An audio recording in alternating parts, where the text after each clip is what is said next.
My name is Kelly Allard Leach. I grew up in Trumbull, Connecticut, and I live in Killingworth, Connecticut now.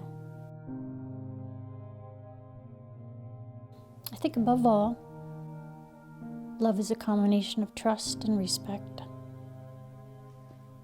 and support. I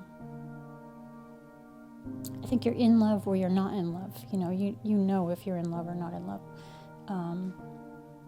But I don't think there can be love if it's not two-sided. If you don't respect another person, there's no way you can actually be in love with them. Because you can't support them, you can't help them through their issues. I mean, if you don't see, my husband and I have very different issues, but we come at them from the same point of view. So even though we say I love you every day, even if we didn't say I love you every day, you can just tell in the day-to-day things that people do if they love you. Well, the romantic love, I think, has to play a bigger part, just because that's the person you spend the most time with, and that's the person that you have to work things out with the most. I think it's the most important, but I think without like maternal love or the love and support of friends, I'm not sure that any of us could really survive and flourish. And don't get me started on pet love, because we just had a cat who passed away a couple weeks ago, and she was with us 14 years, and it's just like a baby. My biological father left my mother when she was pregnant with me, and when I was born, she contacted him, and he didn't want anything to do with me. So I grew up with my mom until I was about 7, and then my stepfather came along and adopted me. And he's been the only father I've ever really known. When we were younger, we were very poor. And my mom had to work very hard in order to keep us, clothed and in a house. And she did work very hard.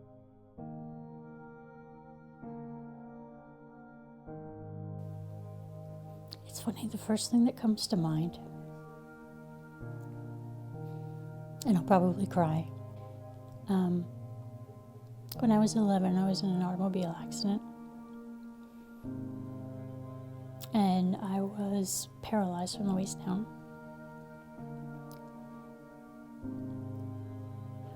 And I was in a wheelchair for a couple of years. But talking about your world, it just upside down. One day you're playing kickball, and the next day you're not. You're not. And I had a girlfriend who was in school who unfailingly, every day while I was in the hospital for 5 weeks, would write me a letter that had something funny in it. And, we were only 11 at the time, so of course they were goofy. They were probably done with magic markers or something along that I can't even remember now. But it was one of the things that got me through every day. It was, at that age, I can see somebody writing to you for a few days or a week, but just to keep on it,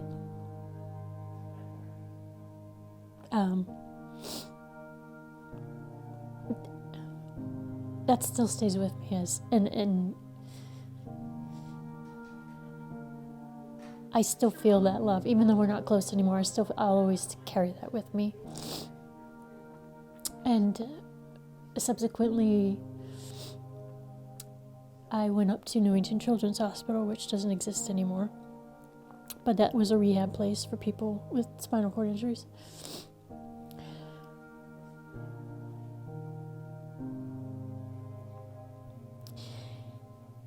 And I just got so close with the nurses up there, and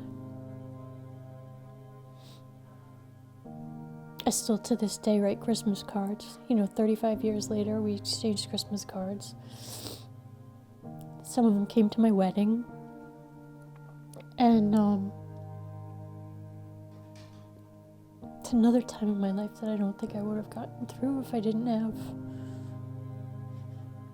I mean, I knew they thought I was special. I didn't necessarily feel special, but I could tell that they felt that way about me. And it just made all the difference to be in a place that was so sterile. And for such, dire circumstances, to have these nurses who would just smile every day. And